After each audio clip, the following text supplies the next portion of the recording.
Agora eu estou aqui em cima, nessa parte aqui mais em cima da Cachoeira do Pedro, e é onde tem essas rochas, né? Tanto de um lado como de outro.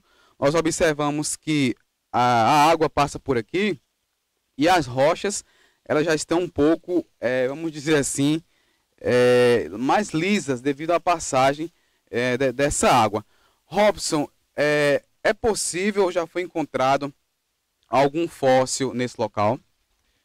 Fóssil não foi encontrado, pelo menos não temos registros oficiais, né, de fósseis. Apesar de que isso é um ambiente propício, Ismael, haja vista que nós temos aqui caldeirões, né, aqui é uma profundidade de até 3 metros, né, e a possibilidade de que um animal, na chamada megafauna, né, ele pudesse ter caído aqui nesse espaço e nesse caldeirão encontrasse fóssil, isso é possível, né? Mas não foi feito nenhum trabalho de escavação arqueológica aqui por nenhum grupo, seja da Universidade Estadual, tanto da Paraíba quanto de Pernambuco. O que a gente teve aqui foi visita de técnicos do PROCA em 2004, e eles fizeram o levantamento apenas das inscrições. Mas é provável que esse ambiente fosse um ambiente propício a encontrar um fóssil. O que foi encontrado aqui, conversando com a família, né, Dona Cassandra, uma das proprietárias, encontrados objetos líticos, né,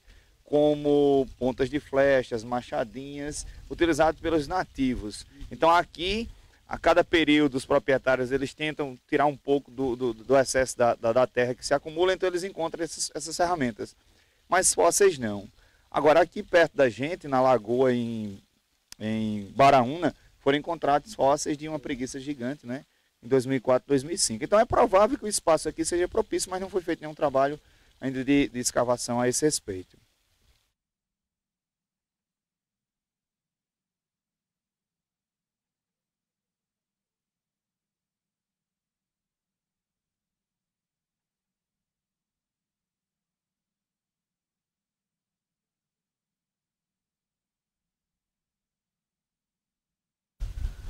Nós observamos agora um dos painéis que eu considero um dos mais bonitos aqui do sítio arqueológico Cachoeira do Pedro. É um dos que mais estão destacados.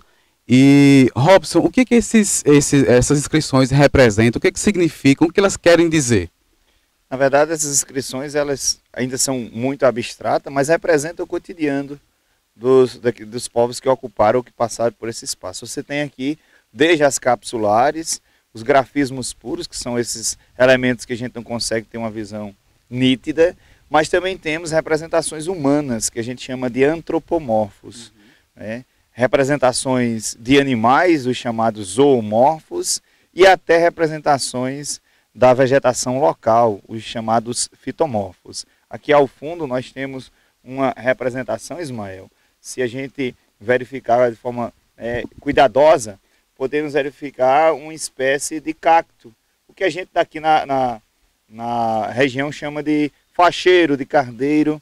É interessante, claro que isso não está aqui representando o momento de hoje, né? São inscrições de 8, 10 mil anos atrás, mas se a gente olhar ao fundo, nós podemos verificar essa vegetação ainda presente aqui. Então aqui seria um exemplo de um chamado fitomorfo, uma representação da vegetação, assim como o zoomorfo é a representação humana, zoomorfo é a representação dos animais e antropomorfo é a representação humana. Robson, esse painel que a gente observa aqui, que fica exatamente nessa parte aqui onde chamamos, que fica sobreposto à água daqui da cachoeira, é um dos maiores, mas ainda existe ali, um pouco à frente, o maior painel aqui do sítio arqueológico Cachoeira do Pedro, e vamos conferir também para mostrar mais essas imagens, mais esses grafismos que foram feitos pelos povos antepassados há milhares de anos que habitaram essa região aqui do Seridó. De fato, a gente tem, logo mais, um painel, em termos de extensão, é um dos maiores. E uma das coisas que nos intriga, Ismael, olhando esse painel agora, né, do zoomorfo, é que ele fica numa altura considerável, né? E a gente fica se perguntando, mas como é que esses povos utilizavam, o que é que eles utilizavam? Tinham andaime, utilizavam alguma coisa? Bom, a gente está falando de um tempo muito remoto, né? E que a gente acredita que essa área aqui ela tivesse uma água um pouco mais constante do que hoje. Então provavelmente o nível da água fosse um pouquinho maior e eles utilizassem, né, de algum instrumento que pudesse fazer, né, esse tipo de elevação. Mas a gente vai conferir agora o painel maior, né, com grafismos puros.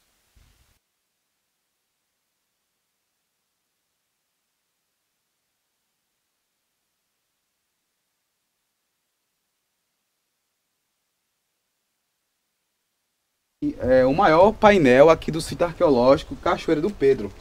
Nós observamos várias inscrições. Eu estou aqui com o professor Robson. E nós vamos mostrar, ó, desde o início da pedra lá no final, que não é quase visível, mas desde essa parte nós observamos os capsulares, como o professor falou ainda há pouco, e também várias outras inscrições, né, detalhes, figuras, a impressão que temos aqui até a impressão que é um animal, uma ave, eu não sei, e vários outros círculos, inscrições, até aqui a esse ponto aqui da pedra lá longe, né? Ó, até aqui a gente pode observar. Agora, Robson, me diz uma coisa. O que esses povos, né, nossos antepassados que viveram aqui na região do Seridó paraibano, o que eles utilizavam, qual o instrumento que eles utilizavam para fazer essas inscrições nessas pedras? Nesse caso, como se trata de uma Itacoatiara, você note que é um espaço esculpido, né?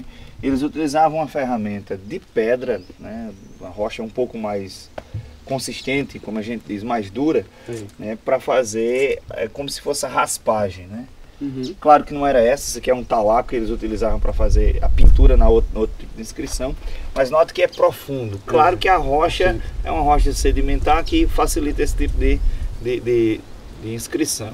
Então eles utilizavam outra pedra com a ajuda da areia ou até água mesmo, né, para fazer esse tipo de representação, né?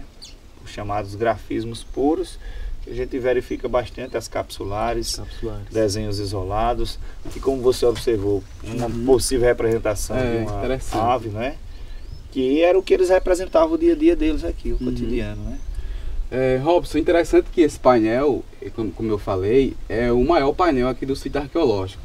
E se nós observarmos, ele é uma espécie de mistura de tudo que a gente já viu aqui no sítio arqueológico, né?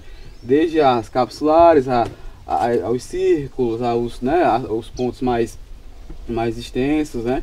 E também ele tem uma coloração aqui um pouco escura também, né? Não sei se é a própria rocha ou se foi a questão quando foi... Aqui é da própria rocha, rocha, a formação rochosa que tem esse tipo de coloração.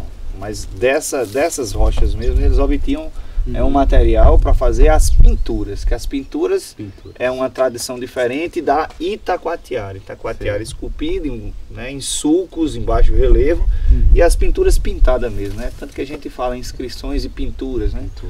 Para diferenciar um pouco desse material utilizado. E neste caso aqui do sítio arqueológico Cachoeira do Pedro, nós encontramos as inscrições, né? As inscrições. São inscrições. Né? As inscrições. A gente tem aqui sítios próximos, como a Cachoeira das Pinturas ou Cacimba das Cabras, que você tem pintura, né? Aqui você tem a Itacoatiara, como é possível verificar. Exatamente. Muito belo local. E para você que acompanha o programa Trilhas, vale a pena conhecer. Nós vamos daqui a pouquinho conversar com o Edson Calado, que é guia turístico.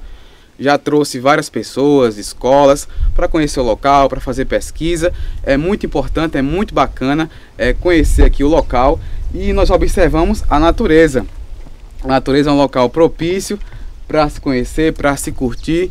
E vale a pena conferir e procurar aqui o pessoal para vir conhecer aqui o sítio arqueológico, o Cachoeira do Pedro. Os amigos do Trilhas da Associação Trilhas na Caatinga estão à disposição para trazer aqui o turista, a escola, enfim, todos vocês que queiram conhecer esse local muito bonito, muito rico culturalmente e historicamente, não só para a região aqui de Picuí, mas como para o Seridó, para Paraíba, para o Brasil e para o mundo.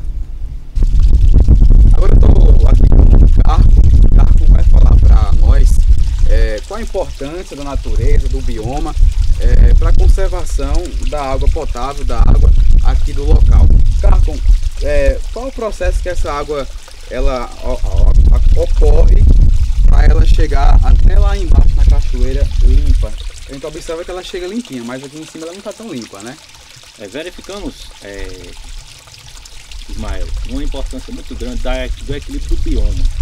Então, onde existe o processo das plantas que tem na sua composição de raízes a formação de plantas aquíferas, essas plantas que são algumas predominantes daqui da região nordeste, e toda a planta do bioma caatinga, ela tem na sua composição de raízes a formação de tubercas, que são formações tuberosas que ajudam no processo de conservação e purificação da água. Aqui existe um equilíbrio, né? Toda a Cachoeira do Pedro, por ser considerada uma região em que tem a maior concentração de água doce do município. Então, aqui existe um processo de decomposição das próprias plantas que ajuda no processo de filtração natural dessas plantas, junto com as formações rochosas, né? Então, há um equilíbrio, né, aqui da natureza, nessa conservação desse nicho aqui, ecológico, né, do bioma, com algumas plantas que são nativas da região, né? Então, que tem um equilíbrio importantíssimo para a formação dessa água doce, porque a água, quando vem de outras regiões, ela vem contaminada com dejetos, com outros tipos de animais que morreram no seu percurso, e com o seu processo de traçado natural e formações de alguns filtros naturais, que aqui vocês já vê aqui assim, Lodo, né? Do lodo e outros processos que tem acima disso aqui, há um processo de filtração dessa água, que torna essa água doce, a qual agora você vai experimentar, que é o processo químico e físico-químico e biológico do controle da natureza. Então a gente tem que preservar todo esse contexto de bioma, da importância também do Rio do Pedro. E também as pessoas, eles podem prestar atenção, eles vinham para esses locais onde tinha uma quantidade de água, né, que fosse de boa qualidade para não sofrer tanto, né? Então aqui você vai ter já o ponto inicial, o término do filtro natural que foi formado pelas pedras e formação pelas plantas. Uma coisa, né, que eu queria te perguntar, esse rio que a Cachoeira do Pedro está localizada é o Rio do Pedro, não é isso? É o Rio do Pedro. O Rio do Pedro, que ele chega até o rio Picuí, né? Portanto, o Rio do Pedro, eu vou provar um pouco da água aqui para ver se realmente a água tá limpa, né? A gente vê que a água realmente, como ele falou, a água tá limpa, tá filtrada. E, claro, eu vou experimentar, com certeza. E gente, tá fria, né? A gente já tá o sol já tá um pouco quente, mas a água realmente tá friazinha, tá bem fria, tá bem, uma temperatura super agradável. Vou provar aqui, né? E realmente, como ele falou, a água realmente é doce, limpa e, claro, fria.